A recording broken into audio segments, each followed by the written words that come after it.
Signs of growth, but questions remain about who is actually benefiting.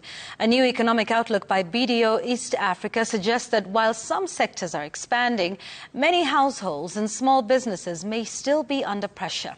Dennis Otieno reports.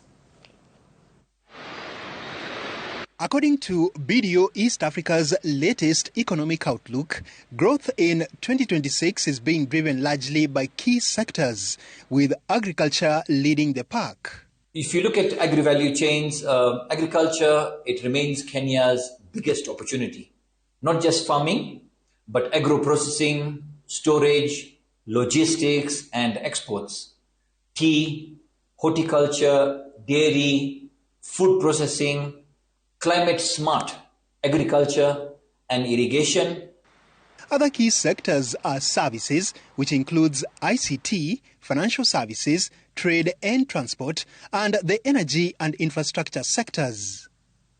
However, the report raises concerns that this growth is not being felt evenly across the economy, especially by small businesses, informal traders, and low-income households. So if you look at the headline numbers, Kenya is stabilizing. There's no question about that. Inflation has come down significantly from the highs of 2023, 2024. The shilling has strengthened compared to last year, and the central bank has been very deliberate in restoring credibility. But let's balance that with a bit of reality. But for ordinary Kenyans, that stabilization hasn't fully translated into relief yet. Small and medium-sized enterprises, which employ the majority of Kenyans, continue to face high operating costs, expensive credit and reduced consumer spending.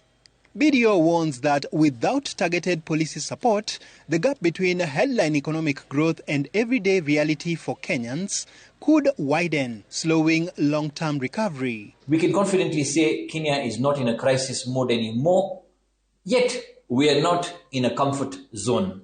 We are stabilizing, but growth must now become inclusive.